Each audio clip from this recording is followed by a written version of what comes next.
Hey YouTube, they say it's impossible to capture lightning in a bottle twice, and boy, they are not wrong. I had 40 minutes of uninterrupted, just free-flowing, great conversation, and the video footage got destroyed through the board. It's not worth getting into the technical problem. I fixed it, obviously, because I'm here now. I tried to re-record it. It just didn't have the authenticity that I had in the first one, and I don't want to rob you guys of that. So what I'm doing is I went through my phone here, and what you're about to see for probably the first 40 minutes or so of this episode is me.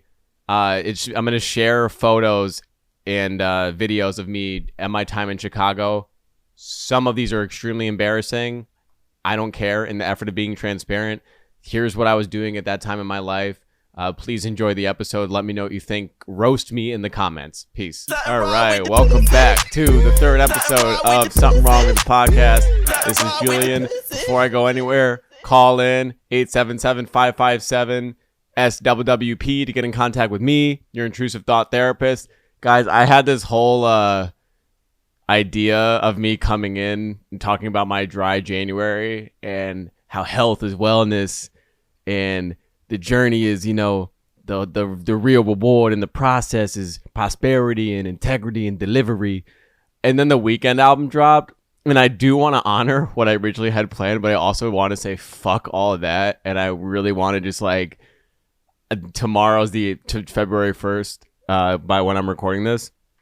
I almost just want to throw it all away, get a fucking bottle of tequila, and just like go into a fucking drug den and just like relapse hard right now because it sounds so much fun to this album.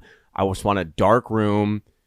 I want to be vertical, laying down. I still have my iPad that I did a lot of on. So I just want to like relive.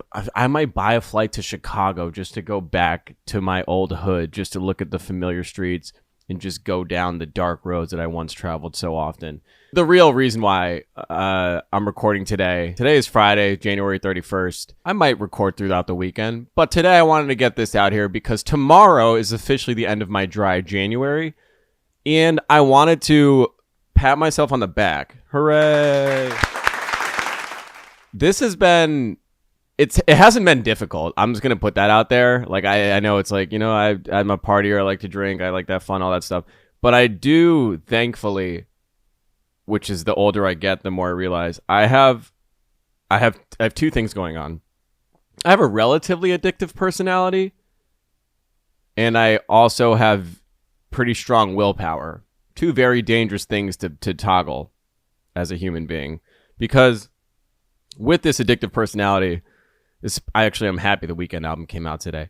With this addictive personality, it can go so far in the send it direction. Like referring back to what I was just talking about, the drug days, I was so into, well, let me try this, or what if I try this amount, or what if I mix this with that, or like, let's see if I can, you know, not sleep this, or how long has it been since I ate, or oh shit, what do we have to do tomorrow? I don't even remember what I had to eat. When was the last time I ate? Have I had water in 3 days? Like, it wasn't, well, it was fun, but there was a lot of me just wanting to go for it. That personality can manifest in so many forms. I think even down to this podcast, the need to be in control of everything and the want to be a perfectionist. In the Chicago days, it was so important for me to be the person, the point man, to be the contact for the supplier, to be the person that when we show up to events or go to parties, I was the guy that like, yo, let me get a bump. I took so much pride in like having the bag on me, and I always had like an emergency bag back at home if need be, like that kind of energy. So now we're looking at the dry January, and this is the first time, by the way, I've ever done dry January. I've had thoughts of doing it in the past, never committed to it. And it wasn't like I tried it and I failed. Again, willpower. If I say I'm going to do something, I will do it. And I just can't. Like, I can't convince myself otherwise. This is how my mind works. Like when I stopped doing coke, I had to do it cold turkey. I had to just wake up. It was something I was thinking about. But then when I mentally flipped a switch and was like, this has to end, because of all these other medical reasons, all these things I was scaring myself of, which were probably true, but also me, placebo effect, convincing myself that these things would happen if I weren't to stop. When that switch went off, I'll never forget. I woke up. I had bag or two from that previous weekend. I just gave it to like a friend or somebody I knew. I'm done. I can't do this anymore. And that was like 3 years ago at this point now. So with the dry January, coming off of obviously a really shitty going into New Year's, losing my job. Starting New Year's under any circumstances is rough, but obviously with not a job, I'm spent. I got fired, so I didn't have any money. I had committed to a dinner that was costing me about $180 a plate. Mind you, even when I was making money, that was still like a lot of money to spend on a dinner. But New Year's, it was a dinner and then like a club thing, a little entertainment, burlesque type energy. And it was for obviously special occasion news. So I'm committing to that before I lose my job. Now I have to pay for that. And then all these things are piling on. And I'm like, oh. So then I send it New Year's Eve. I drank probably like 4 or 5 cocktails at dinner, which is standard, I think, in New York. It was a long dinner, and then went downstairs to the club, had like the tequila, champagne toast, a couple champagne flutes, all that shit, all that stuff, adds up for the hangover. And I knew it because I knew going into that night and going into that following morning, because I had already made my decision up at this point, that I was going to do a dry month.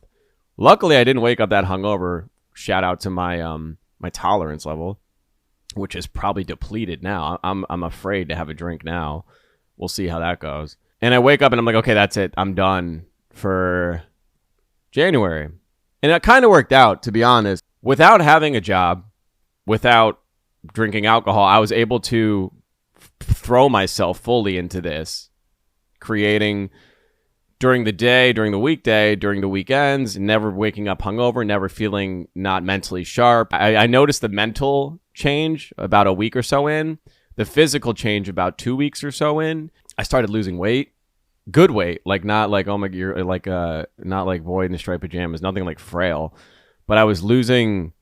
I never really had I had like a little gut, like a skinny gut. I was losing like stomach gut weight, which was awesome because for my modeling gigs, I do a lot of the fit modeling. In fit modeling, people think, oh, fit modeling means fitness modeling, but that's not the case. Fit modeling is basically I'm a human mannequin. How this works is I have an hourly rate from my agency.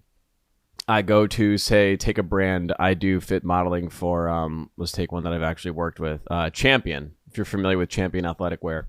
I started fit modeling Champion's swimwear. So they're, and compression shirts. And I've done Under Armour as well. Point is, for fit modeling is purely based off measurements. So they measure, bicep, neck, back, chest, all 20-something measurements up and down your body. And you have to fit within a certain margin of error to be considered a fit model. It has nothing to do about looks. These aren't photos that get published anywhere. These aren't modeling ads that live anywhere. These aren't, these are purely for the design team and the client. So how it works is I get called into, I spend a lot of time now in the fashion district because of these gigs. I'll get called up there. They're usually booked for an hour. They have me for an hour, and I'll go in and they'll say, okay, today we're and the good thing about fit modeling is once you have a client, they commit to you because they're literally designing whatever garment or an entire clothing line based off your body type, which means you're constantly coming back. So they'll do sometimes those one version of a shirt, 2 versions of a shirt, sometimes up to like 5, 6 versions of a shirt, pants, shorts, socks, underwear, anything. And they keep, here's the sample, here's the original, and you keep going back. So it's nice. It's like, it's a nice, decent income if you have a client like that. I'm working my way up to those still. I go into Champion and I'm trying on swimsuits and I'm noticing, like, I'm looking in the mirror and I'm like, okay, like my 6-pack's coming back. Like I'm looking good. So then like 2 more weeks go by, week 4 now. I'm back. I'm playing basketball. I'm back in the gym. I'm working out. I'm not eating as much as I should. So maybe I'm losing a little bit of weight from just like nutrition as well, because I'm working out, staying up late to do this, and not drinking. Again, not drinking, I think, is still the biggest tool here. Start looking at myself and I'm like, I'm cut again. Like I physically look like the best I've looked in quite some time. And then I, start, take some photos. Let's memorialize this for a little bit because, I haven't looked this good in a while. And all the while, I haven't really been thinking about drinking because I've been so busy with this stuff. The only thing I missed from drink, I went to MSG. I went to the Madison Square Garden twice during this month in January. Once, my best friend from college was in town, and his company, they had a box at a Rangers game. I'm not the craziest hockey fan, but I love the Garden. I love sports. I'll go to any sporting event, especially at the Garden. If you get the opportunity to see hockey live, go. It's an amazing live sport. So I go, I'm at the box, and of course, when you're there, it's, the food buffet, which is great. I was eating that stuff. But then there's also the open bar. And that was like my first real test. This was like probably 2 weeks into my dry January. So I survived weekend 1 easy. Weekend 2, I think I went out that Friday night, the one night of the weekend, and I don't think I went out the other night. But it's like small social settings, nothing like crazy. I'm not a clubber guy much anymore. So I didn't like go anywhere insane. So I'm in the booth, and there's tequilas, your gins, your everything that anyone would want for an open bar. Passed on that. I just had a couple ginger ales and water. Nice. Then I went back to the Garden. Actually, that following week, I went for the Oklahoma City Thunder game. The game SGA dropped 39. We were down like 20 something in the first quarter. We got blown out. The Knicks got smoked. Luckily, we figured it out since then. At that game, I went with a buddy of mine that I play basketball with. He, again, another work perk, has amazing seats. Thankfully, he's also doing a dry January. There was no additional pressure from his end.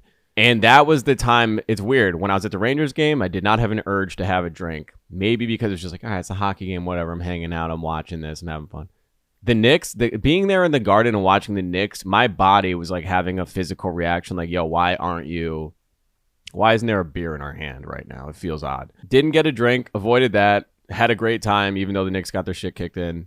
And then I went to a friend's that weekend. I went to a friend's apartment. He bought these things called a Phony Negroni. I don't know if you guys know. I love a Negroni cocktail. Basically, what a Negroni is equal parts.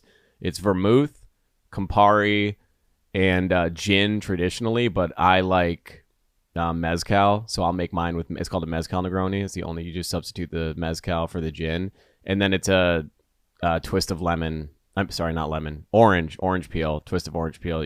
You'll rub it around the rim. And then, leave it in there as a garnish. That's been my drink of choice lately. And I found a decent substitute called a Phony Negroni that I have been loving. And that's been my thing all month. So anyway, I was going to come in here and do like a really funny, braggadocious, which I'll still probably do on Instagram. If you're watching this, it's probably on Instagram.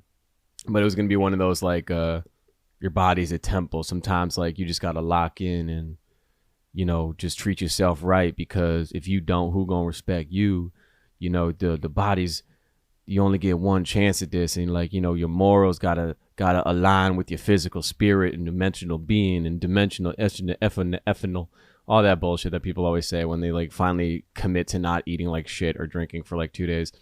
But I will say, as this comes to a close, I am proud of myself, and I think the goal of this was to reevaluate my relationship with alcohol in totality. Whereas, which it was honestly initially for Coke as well. The problem with Coke was the heart palpitations and the fluttering wasn't seemingly going away no matter how much I scaled down, which is why I had to go cold turkey.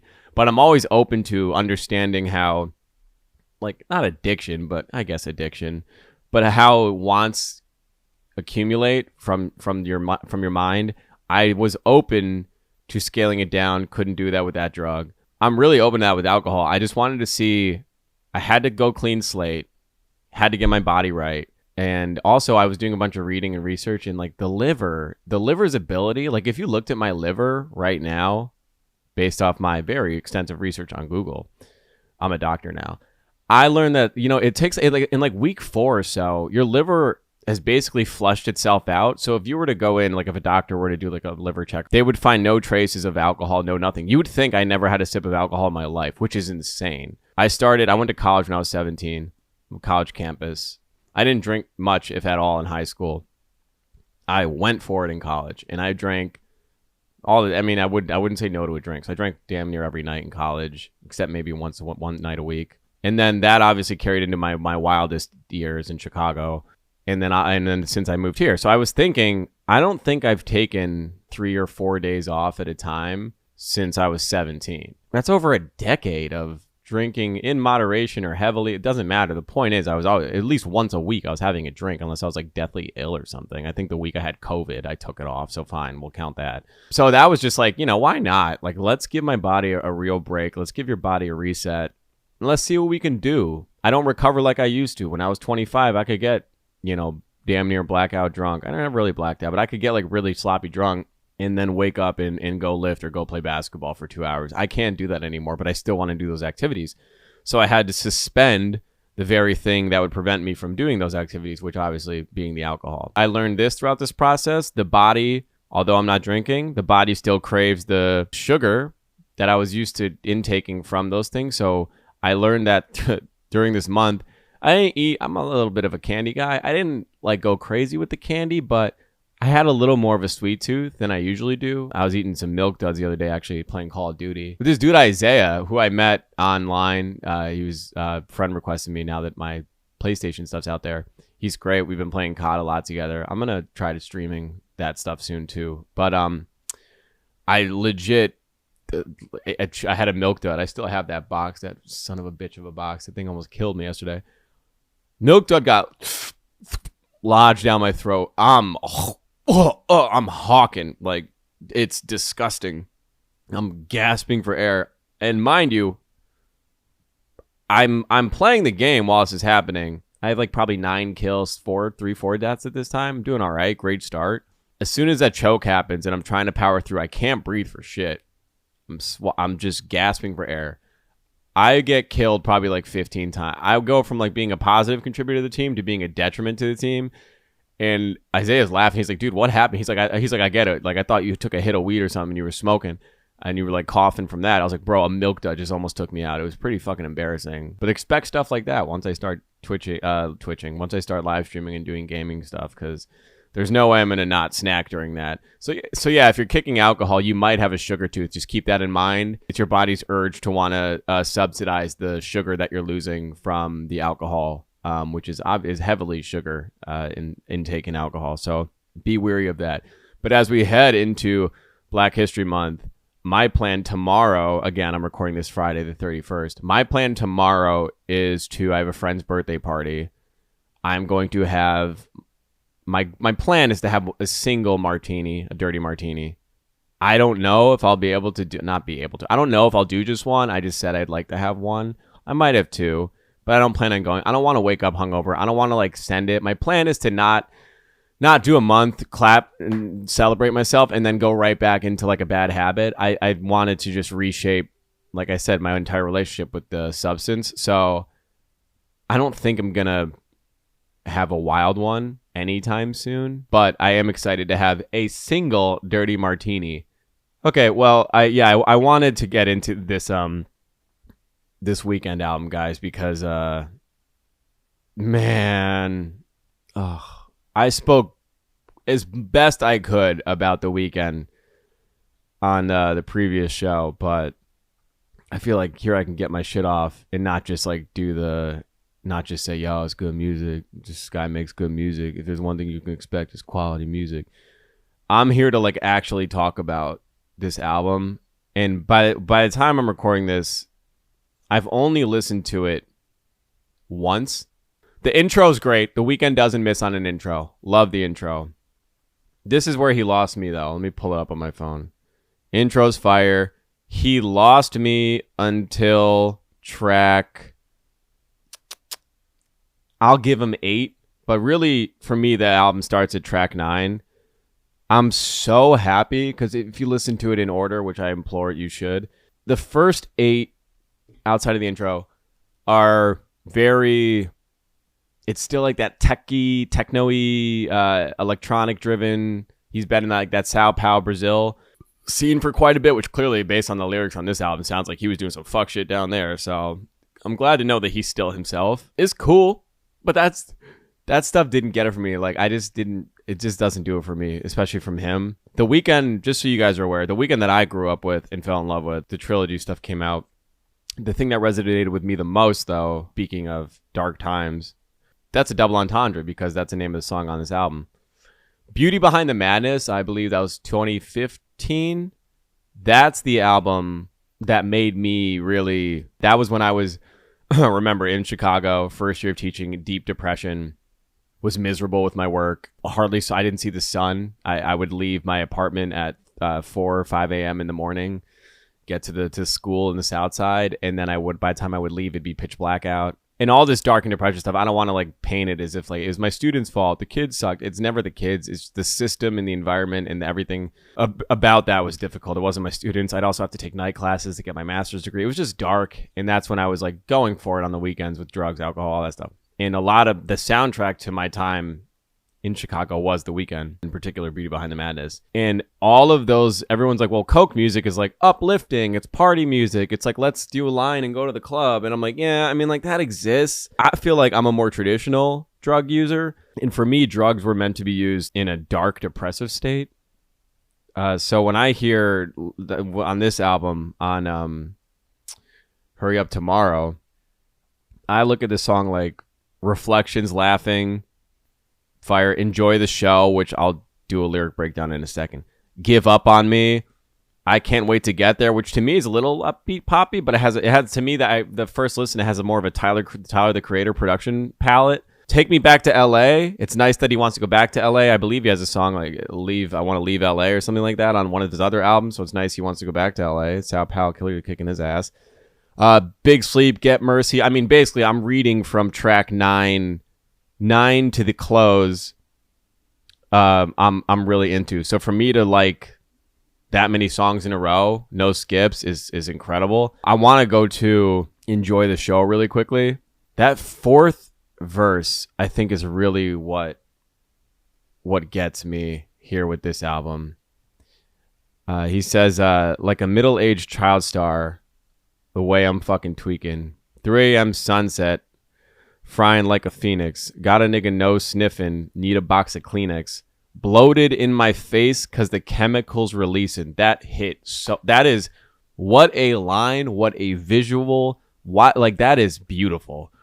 Let's carry on. Guess I could be healthy. But I'm trying to find a reason.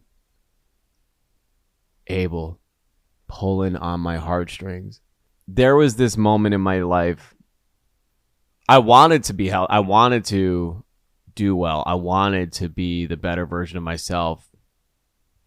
And so often when you're dealing with depression and addiction at the same time,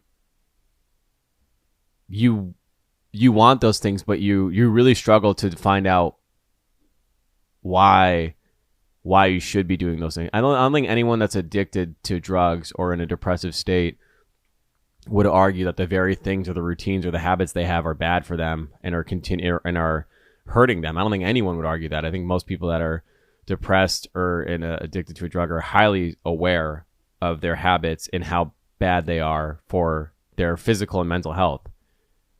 I think there's like this misconception that they need to be convinced by what they're doing is bad. I think that's not true. I think most people that are doing these things know what they're doing is bad. They're doing them because it numbs them from. That's what you have to find out. Well, what are you numbing and what are we really avoiding here? Like, what's the root of this and why haven't we addressed that? Why is the bottle or why is the drug itself bringing you more comfort than the reality of talking about the very thing that's hurting you or facing it front on? And that resonated with me because I remember even when I was doing all that stuff in Chicago, during the week, 5 days a week, you'd think I was a straight edge. I didn't drink. I didn't touch alcohol Sunday night through Thursday. I only drank Friday, Saturday night. I was in the gym.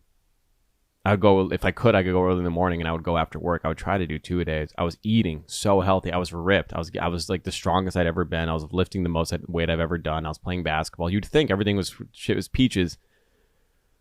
But then on Friday and Saturday, I was like actively just like trying to, I think kill myself's a little like extreme.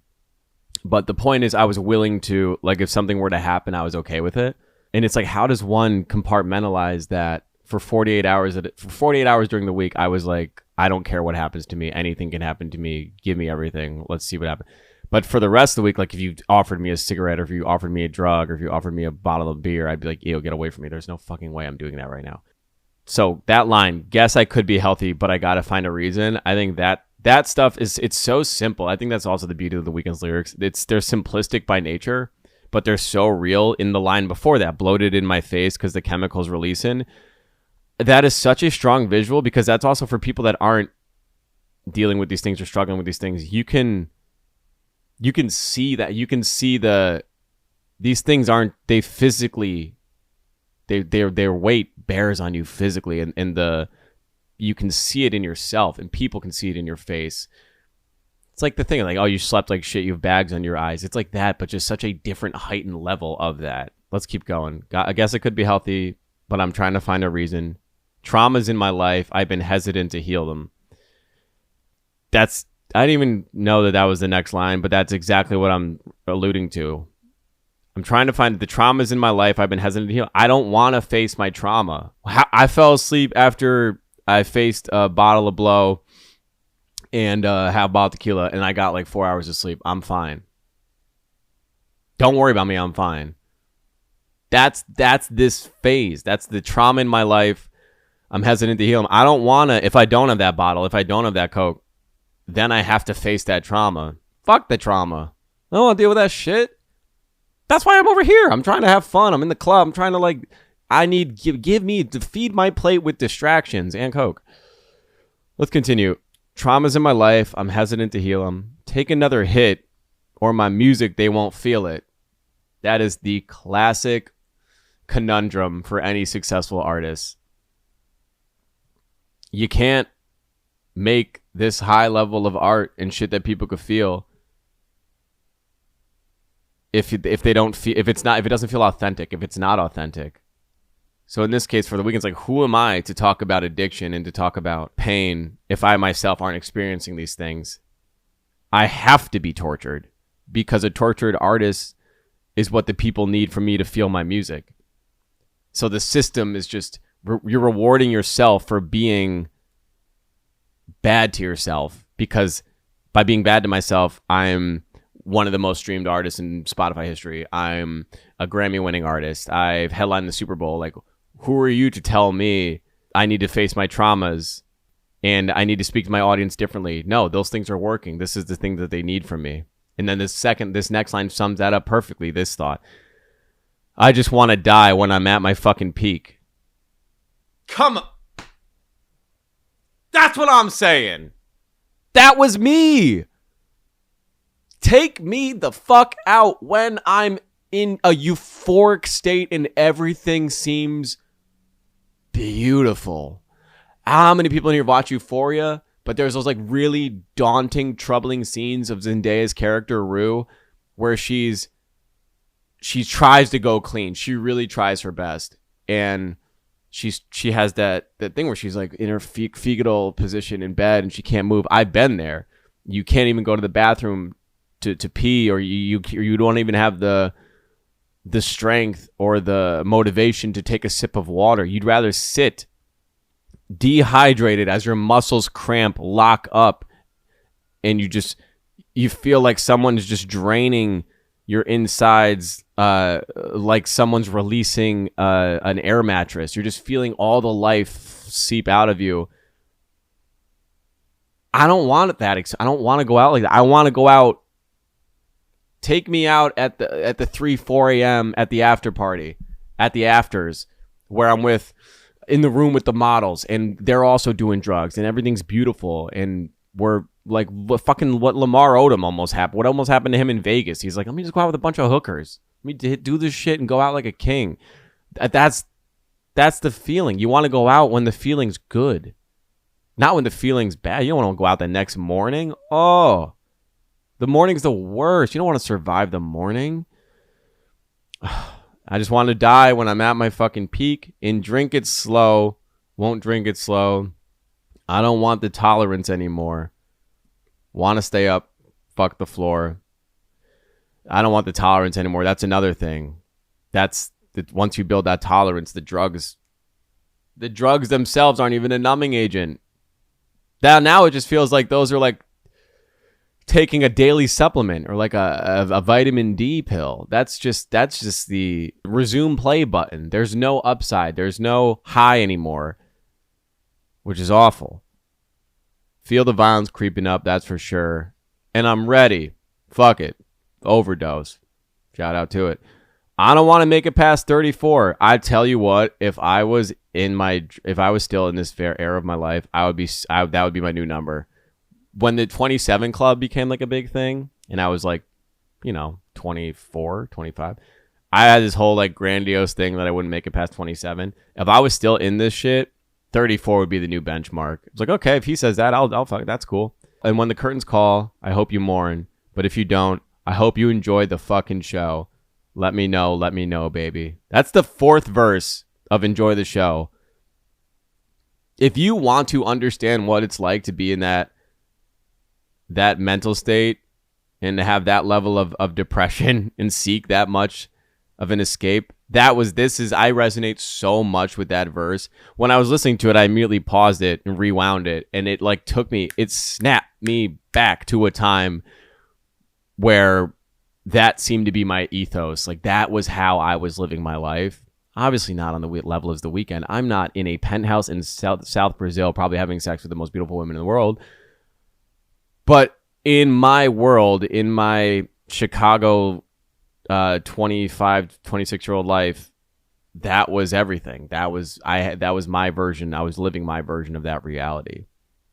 Another really cool thing about this album that I saw is the finale, Hurry Up Tomorrow, which is also the title track. The last track, it flows into High for This. If you're not familiar, High for This is the opening track on The Weeknd's trilogy. And this is interesting because when I was listening to that, I was thinking, okay, all this means is, because The Weeknd has said after this album came out, this is the end of that chapter. This is the end of The Weeknd. The Weeknd's dead.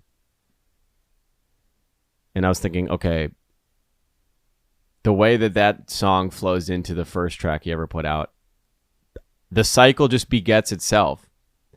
And it's like the pattern or sequence just repeats. And the conditions that lead to these things keep happening to keep putting him back in this cycle.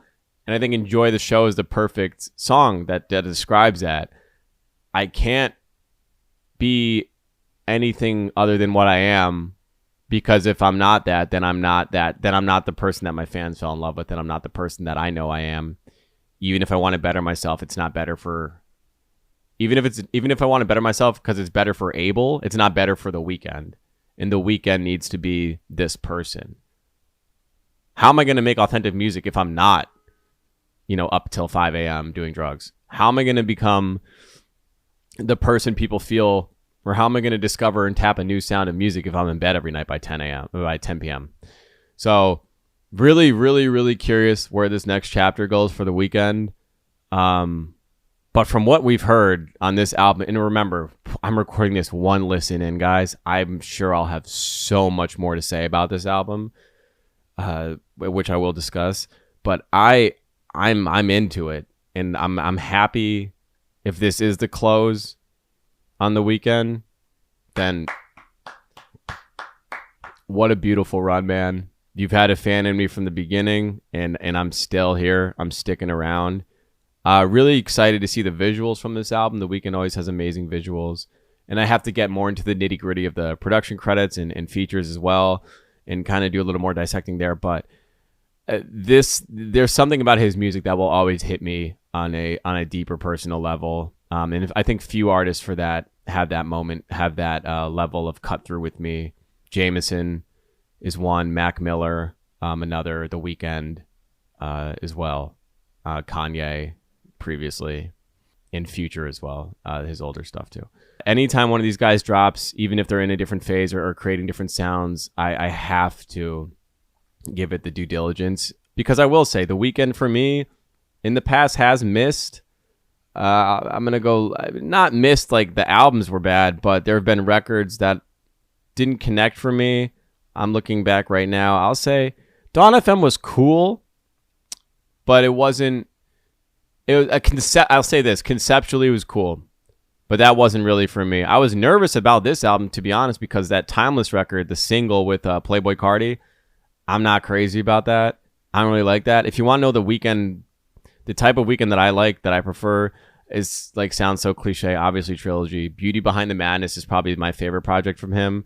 My Dear Melancholy is a perfect balance between the R&B soul and stuff and the electro sound, because he collaborated a lot with Gesaffelstein on this, who's an incredible producer.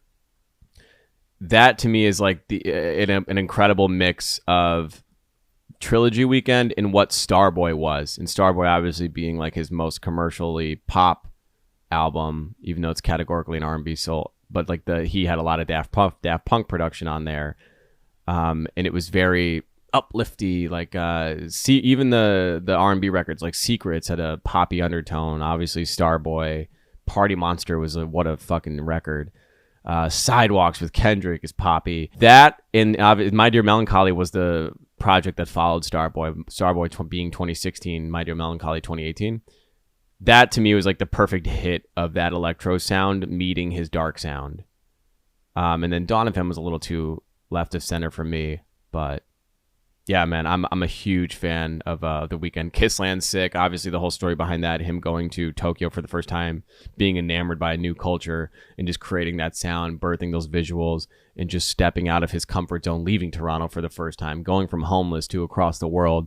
Just a beautiful moment in artistry to just take a risk and take a leap to that regard. Yeah, so really, really excited to spin this over the weekend, and find happiness within his music. I think this is the cool thing for me, is I don't have to listen to this and be depressed anymore. I can listen to this and feel and understand the message and what he's saying. But it's nice to know that I can hear this now and come from a healed place. Throw those heels in quotes. I'm still dealing with shit. I'm not, perfect. This is a ever-changing process. But I'm in a better place than I was when I first started listening to his music. And I think that is really cool. And I think that that's what draws us to a lot of artists from whatever generation you're in. You have such a special bond to people that are more similar to your age, or people whose music that you grew up on. And it's really cool for me to see, listening to The Weeknd's music since 2011, 12. That's a lot of time. A lot of shit's happened in my life since then.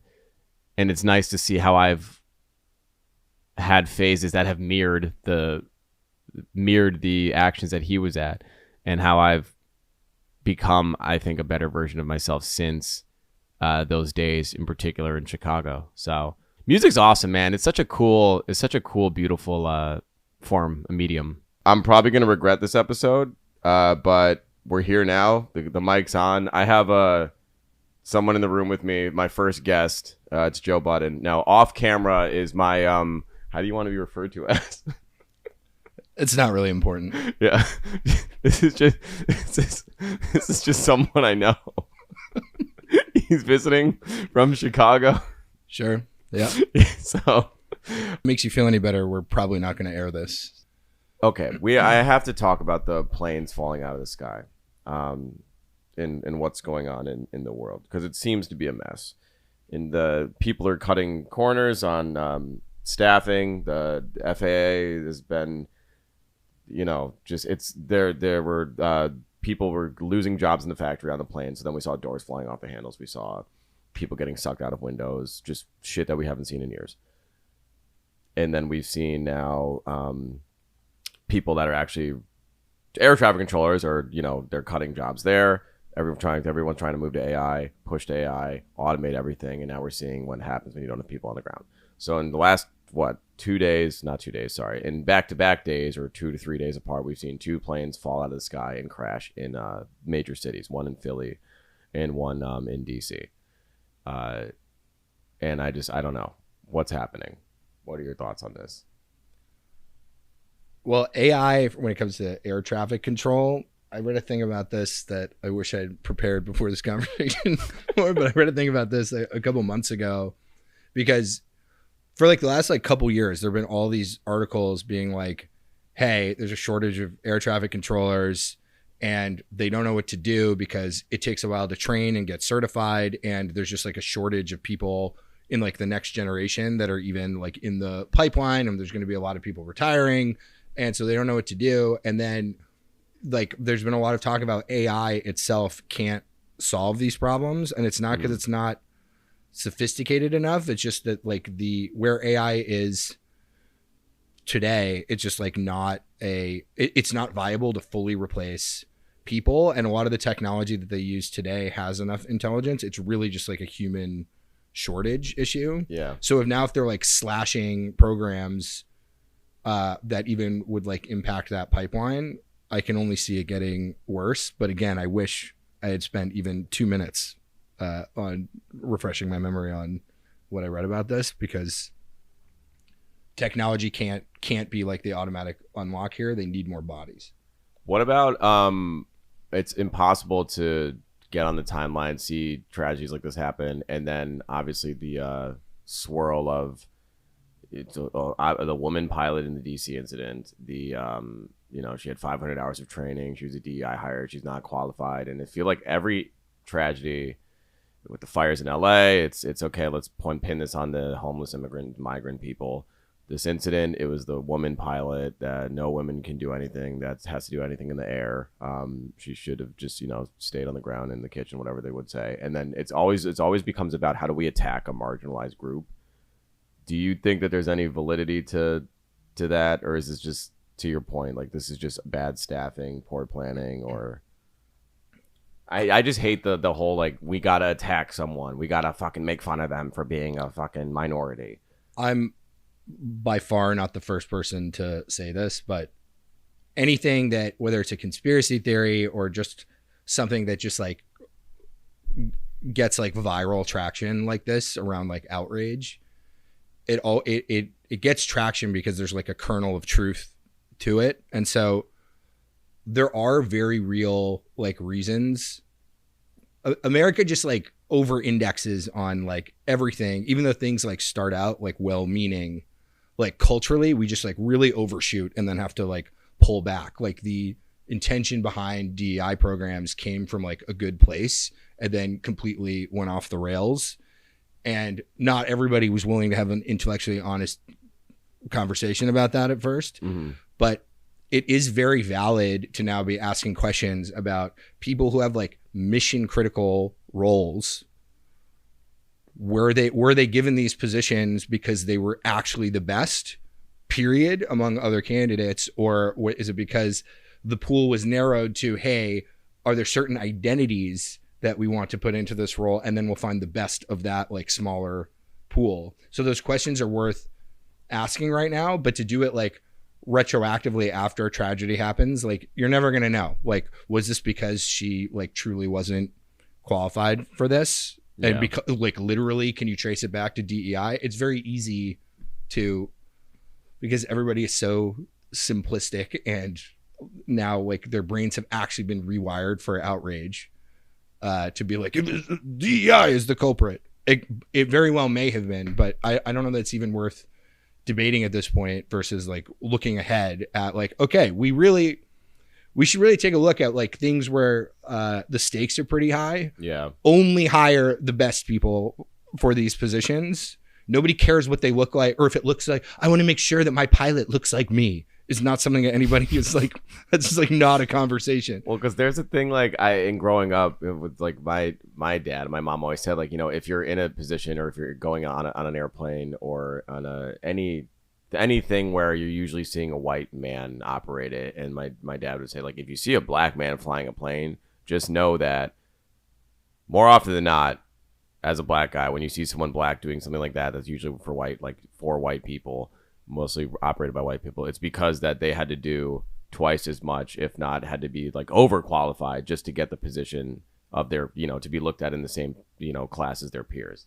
That's how I like is, okay, if there's a black guy flying a plane, it's because he did so much work and had to be so good at this that he can finally do the thing that, is the white guys just do. That was true at one time, 100%. Like a black surgeon, I'm like, you don't just get handed the keys to being a surgeon. Like if you're a black surgeon at a major medical or a major hospital in New York City, you have to be one of the best, period. Yeah, there certainly was a period of time where people in these protected classes had to work, you hear it all the time, twice as hard to get, but That's not true across the board anymore. And we are still like very much a work in progress as a country, but we have made progress there. And sometimes it feels like that doesn't get any acknowledgement. And this is where we've really over indexed now. Like there are certain areas when it comes to like roles where like people's health or lives are on the line, where we have to just be like, yeah, it sucks that there's not a lot of diversity in certain fields. And we like the problem to me with DEI in general is that it just happens way too late in the cycle. Like the fact that they're compensating for opportunities that people didn't have like in early childhood education, or things that like start to compound over time when people like miss out on opportunities. So then you're just like, we feel bad about that and the fact that we didn't fund those programs earlier on in someone's education. But now this shouldn't at the end of the pipeline, let's let them into, even like letting people into like schools where they're not set up for success, or putting them in positions because we feel bad about not funding them like way earlier in their lives. That's where DEI falls short. And I think that's like a valid thing for people to be frustrated about. It shouldn't happen in the at the acceptance letter or at the handing the key to the ship. It should happen in like fucking kindergarten with social emotional learning. Yeah, it's sorry we failed you for 25 years. Seriously. Here you can fly the plane. Yeah.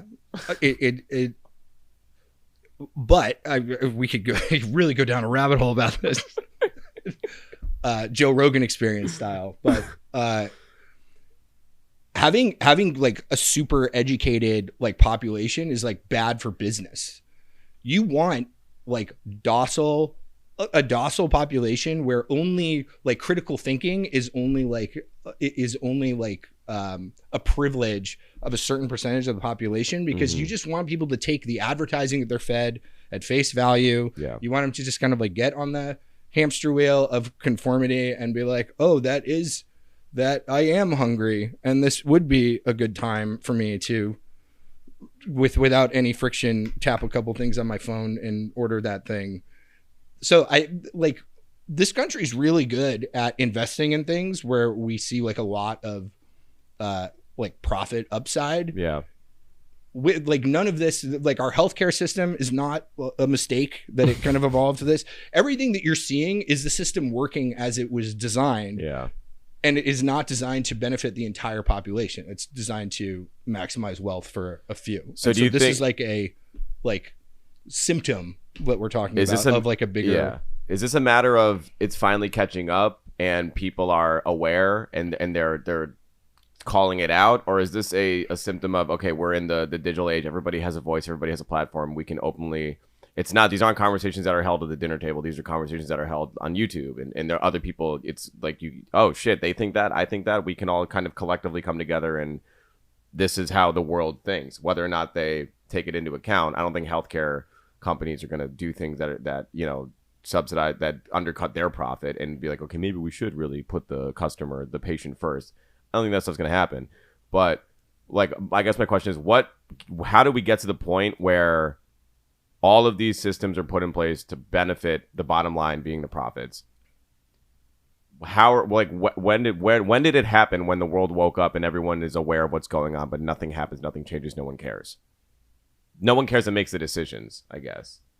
Well, they do care, but the US more than any other, like you look at the EU versus the United States, there's no line that the US won't cross when it comes to like human like health tolls.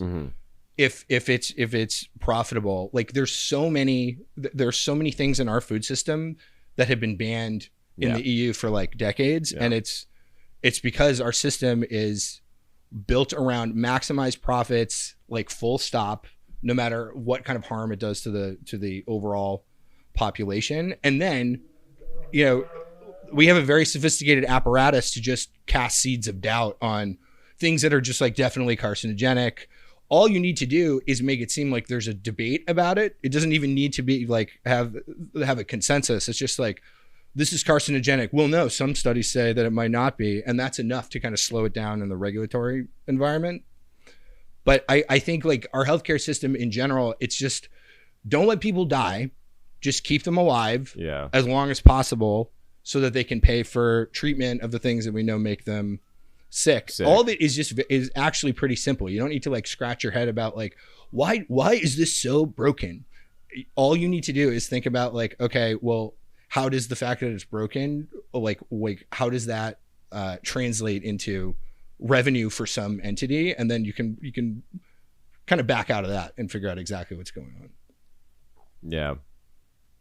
So, okay. Well, that was great. I'm thinking back to the plane thing. Well, I guess I wanted to bring up Elon because he's, to what I'm seeing, seemingly he's, I think a lot of people, I don't think Trump's an idiot. I think Trump knows what he wants out of people, and the people that he aligns himself obviously is with very, very intentional. But I think someone like Elon is doing a very good job of getting everything out of squeezing this political system to the best of his abilities. What was it? He made, it was like 400 some odd million the day Trump won in office. His stocks jumped.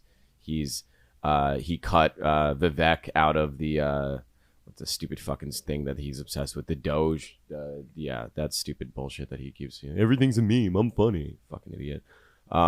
He cut Vivek out of that because Vivek wanted to actually go in there and make change and remove people. And Elon was like, whoa, slow down, buddy. That's no. So I don't know. I guess I kind of want to like your thoughts on the trend of people like Elon and Elon like-minded people being in these positions that it's no longer cutesy. Here's a funny meme. Here's a tweet. The things that he's saying, the things that he's doing are directly affecting the money, the economy, but also people's lives on a day-to-day. It's tough for me because it's pretty self-evident that there is a lot of government waste. And there's so many things that are just like blowjobs for like certain perpetual like contractors and like the Defense Department and all the, but you can't run the government like a tech startup at every turn because tech is kind of, even at the scale that it's at, there is like a lot of margin for error if you like oopsie and you need to like walk something back. And my concern is that I do think that things would definitely stay the same in our system if nobody tried to take like a radical look at how to restructure them. Mm-hmm. But I don't know, we don't have a lot of visibility into how qualified these people are to do it. I'm not rooting against them. Like I hope that they're like methodical enough to actually root out the waste. We also know that like anybody in a position like Elon is also going to do what's in the best like interest of like his organizations that he's still affiliated with. So there's obviously going to be a conflict of interest. But if this does become a situation where our tax dollars actually start to get funneled towards things that benefit society for the better, that would be great. I'm skeptical if that's going to happen, but I think now we're in a position where we have to just kind of wait and see. Yeah. I pulled up Kash Patel as assuming he's Trump's nominee for FBI director, and obviously they're unearthing his past where he was like, he made $2.5 million from consulting paid speeches and books last year. He was his clients included Truth Social, one of Trump's PACs, and he was also in the embassy of Qatar. I don't know much about Kash Patel, to be honest. I was wondering if you have how familiar you are with him or this just him being picked and put in this position. Yeah, a little bit.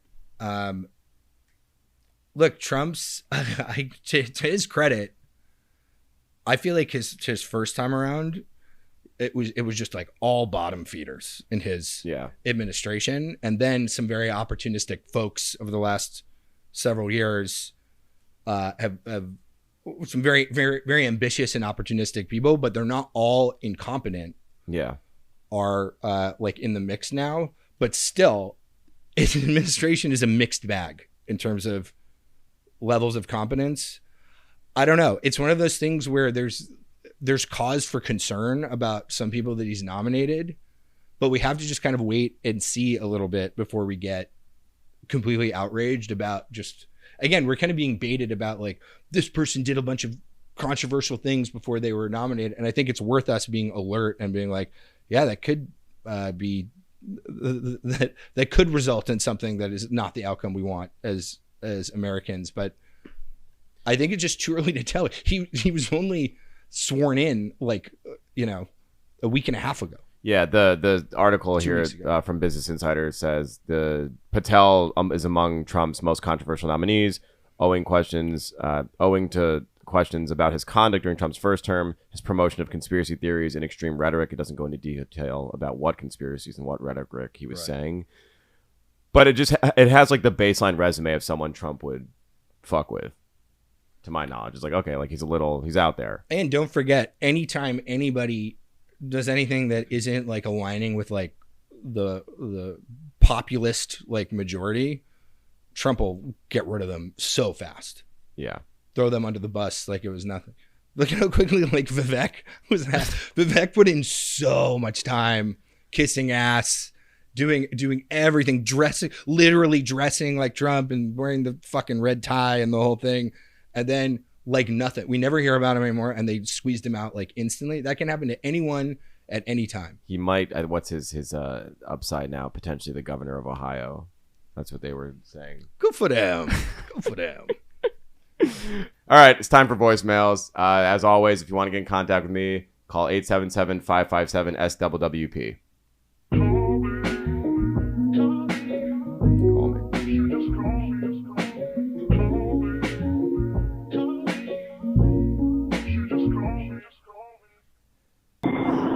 Hey, Julian, Jovan from Connecticut. I'm just wondering what type of advice you would have for a friend. For a little bit of context, I have this friend who...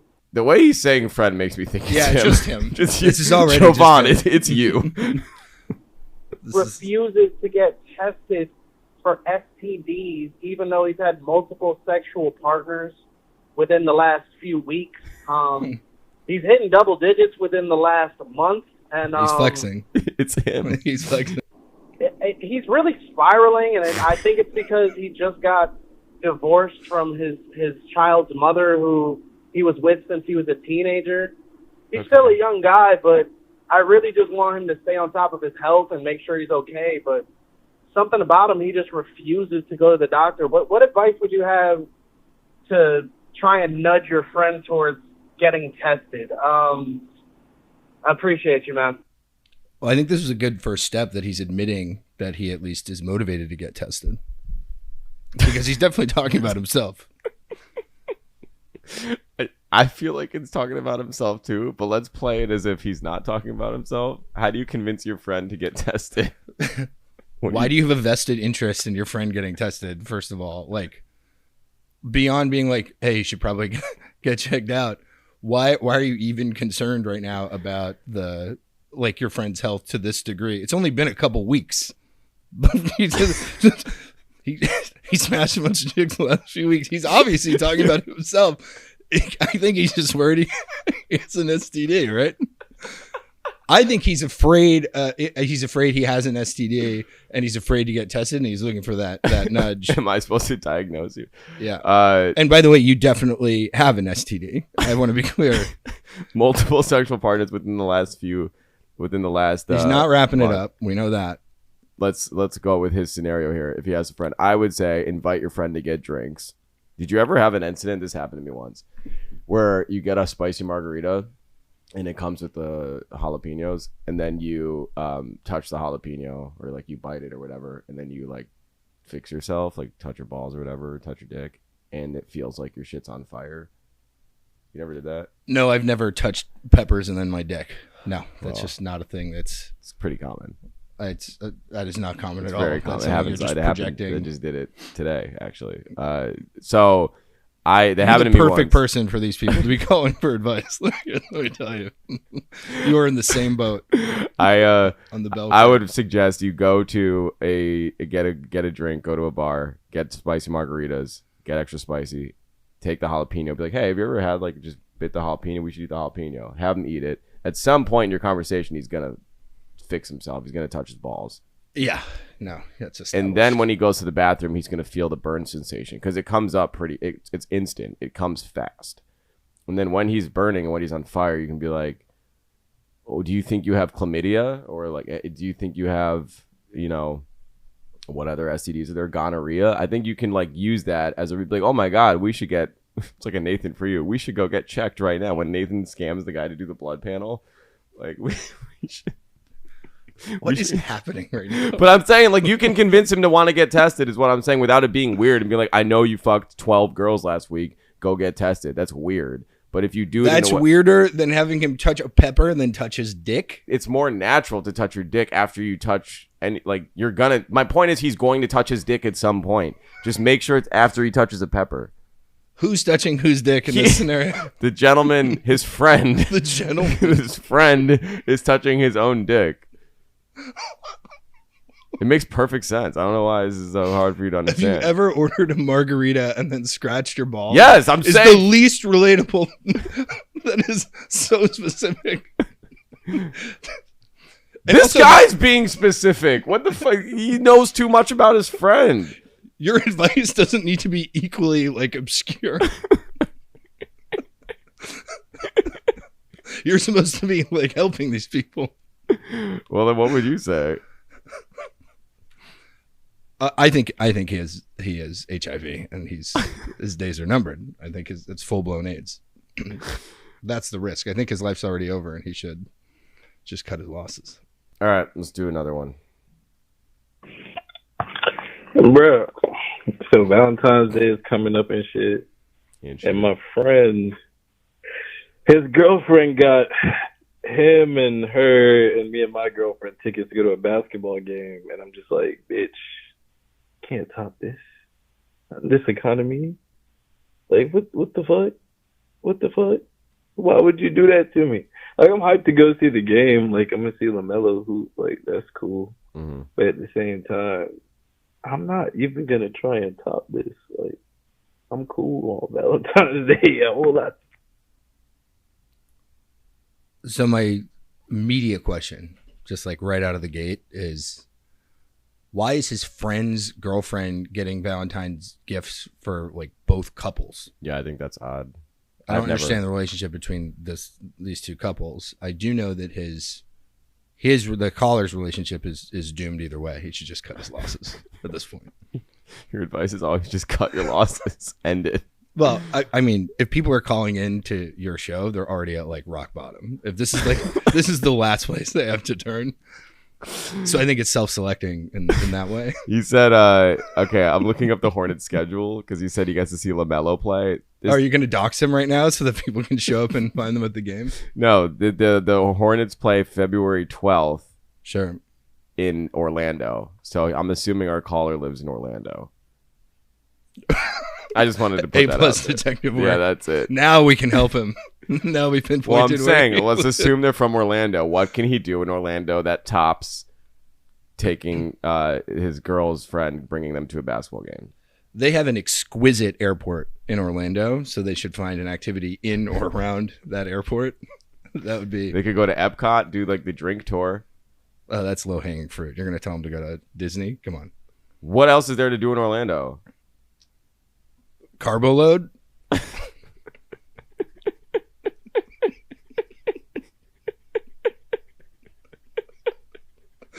I don't know. I still can't get past the premise here. It just like blows my mind. My friend's girlfriend bought a gift that includes for Valentine's Day. Yeah. That includes me and my partner. She bought 4 tickets. Yeah. That's a lot.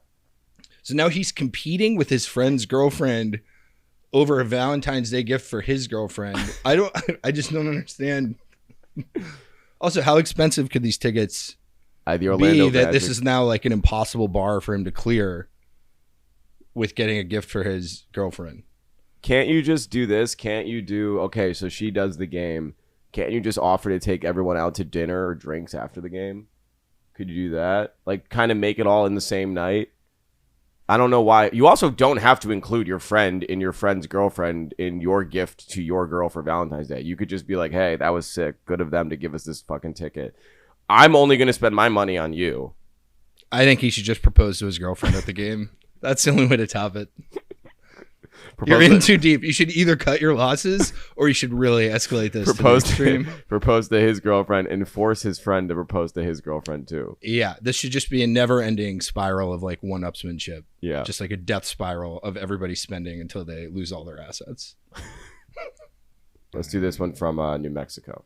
Hi, Julian. This is Kay from New Mexico. Wanted to know your thoughts on potlucks. Is it in? Is it out? How do you get out of potlucks? Or what would you bring, actually? Love to know your thoughts. Bye. There's a follow-up. Let's play the clarifying message. Hi, this is Kay again from New Mexico. I should have clarified. I mean work potlucks, not regular friend potlucks. Thank God, because that changes everything. Potlucks, but when you're at work and they want us to all bring food. That's what I meant. Thank you. Bye.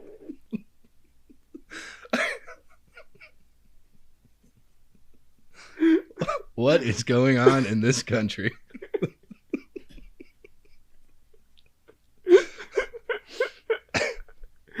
Oh my God. What would I bring to work potluck? Well, the first question is, do you want to cook? Are you actually committed to cooking? You don't sound like you want to do it. Are you going to answer sincerely, or are you going to? I'm just so confused. Okay. But my favorite part of it was, are potlucks in or out? Are they in 2025? Because that is the dialogue we should be having in this country. Are potlucks in? No. I think no. Why aren't they in, Julian? Why are they out? And it's about time we talked about this. The real hard-hitting issues. This is what the country needs to know. What's why this is the controversial topics we'll tackle. Is it because of the tariff war? Is that part of this somehow? I think potlucks are out because you never know how someone's living at home, and a lot of people have pets, and I've seen too many horror stories of people that have their cats just like walking on their kitchen counter as they cook, or hair and shit. You have kids that are dirty, that are sucking on spoons, licking all your fucking appliances. And then you like make a souffle with that, and then some guy at work eats it and has pink eye. Like there's just too many variables. I don't trust people cooking. People are fucking gross, and people's standard of what they're acceptable with in their own home is very different than what you would accept from them in a potluck situation. Surprisingly insightful, right? Actually. I was prepared to disagree with you, but you really don't know. You don't even know at a restaurant how like clean the situation. You're putting a lot of trust in the person preparing your food. Yeah. Anytime you don't prepare it yourself. Yeah. I again am confused now about like your thing about people touching food or touching drink, then touching key parts of their body. Nobody gets pink eye from the food that they eat. That's never happened. Well, not a stomach bug. You might throw up, something like that. Something for gut related. Probably syphilis. Yes. To our STD caller. That's what I'm saying. This is all just you being relatable, Julian. And you're doing great. How do you get out of potlucks? Don't show up to work that day. Just quit. Quit. Cut your losses. Call it a career. Quit. Put in your 2-week notice. Yeah. What would you actually bring? What would I bring? There's no way you would actually cook something for a potluck. Yeah, there is. You wouldn't want to be part of the problem. You'd want to get something pre-prepared. No, I would cook. Nah, it depends. It depends if I actually liked my coworkers. Like if I liked the people I worked with, then I would want to cook something. This sounds like a begrudging potluck situation. I don't know that you want to put a lot of love into the. Yeah, in this situation, it doesn't sound like she wants to do it. So I would. It's a work potluck, to be clear. There was a second follow-up call about this, very specifically. Just in case I wasn't, because my first question was going to be, well, what type of potluck? Yeah. I would suggest the stakes were changed. I would suggest going to your local grocery store, getting some like a rotisserie chicken, or going to like the hot soup bar and getting something there, and then putting it into a homemade, not a homemade, an appliance that you have in your home, a crock pot of anything, a basket, and then serving that. Yo, what's good, Julian? Yeah, I mean, fuck with you, my boy. I'm really extremely sad to see what they did to you on that other show. You know what I'm saying? I still fuck with them, but I don't want to say the name on your show just in case. You know what I'm saying? I don't know. You know what I mean? But anyways, man, Respect. Yeah. I'm a 31-year-old man, black man at that. You feel me? Swagged out, all that. You know what I mean? Got a job, make money, all that good shit. But look, I'm single, man, True. and I've been dealing with this girl lately who, like, she's gorgeous, man. She's bad. She's giving me the rhythm. Okay. You feel me? We've been texting every day, nonstop, all day type shit. But the only catch, right? She's She a got man. a man. Now, she tells me that, like, you know, it's lame. She don't really, you know what I mean, see a future with dudes, da-da-da-da. But mind you, it done been like 2 weeks, 3 weeks, right? Probably like a month, actually. And, like, we still ain't chill. We still ain't hung out or nothing. So, like, I just kind of, you know what I mean, want your advice. Like, what you think I should do? We haven't hung out. She's in a relationship. Yeah. Wait, hold on. My advice here is going to be pretty straightforward, but yeah, let's hear him out. Let's Yeah. let's Wait, see you how mean this she hasn't plays talked out. to you in 2-3 weeks? Maybe she's with her boyfriend. All right, hold on. 3 weeks, right? Probably like a month, actually. And, like, we still ain't chill. We still ain't hung out or nothing. So, like, I just kind of, you know what I mean, want your advice. Like, what you think I should do? Because she fucking with me to the point where, like, she like, yo, just like, wait for me. And, like, I promise, like, I'm going to be there. And, like, da-da-da-da. You feel me? She tried to pull up on me the other day, but I was busy, you know, couldn't work out. So, like, what you think, Ju? You feel me? Let me know. Let me know, my Juju. Let me know, my boy. Fuck with you, man. Keep this shit going. Yeah. Juju. Let me know what I should do, my boy. What should he I mean, it's pretty clear what's going on here.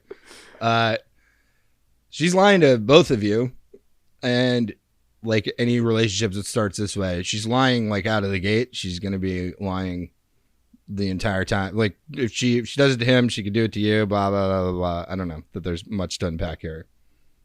What do you mean? Do you think she's lying to the boyfriend? Yeah, she's being deceitful to both of them, and so he should just like look at it for what it is. If he's cool with, Oh yeah, like if you're cool being the side dude, then yeah. Like no, if he's- like you're but saying, he just should know what it is. know your which is role. like this Yeah. is not gonna. And even if it did, even if she's like, I left the other guy and now I'm just with you now, eventually she would probably do this to Yeah, him it's like, would too. you want that? Would you want to commit to someone that I've never been the side guy. I'm not above it. It just never happened. So I don't know. Like I haven't been, but I'm also if I am the side guy and I can acknowledge that I'm the guy that's on the side, I would be like, okay, these are the terms of this relationship. Is she's in a relationship? We just hook up. That's all it is. I would think I would be okay with those parameters. I wouldn't try to make it more than it is. I think that's what you're saying. Yeah, I think like this is the behavior that she exhibits when she's like in a relationship, no matter who it is. So I wouldn't put too much weight on this evolving to something else, because even if it felt like it was, it's got a shelf life. Have they hooked up? You said he's just been talking to her. Did he say how he met her? It was a really long preamble. He And I don't didn't. have that attention span. He didn't say. She said, I've been dealing with this girl lately. And that's vague. Who's like gorgeous, man. She's bad. She's giving me the rhythm. You feel me? We've been texting every day, nonstop type shit, all that stuff. So he never said like Like if he met her on a dating app or something, that changes a lot more than if she was like a coworker. they met at a potluck. Well, most people do. That should have been the advice to the guy who wants to get off the apps.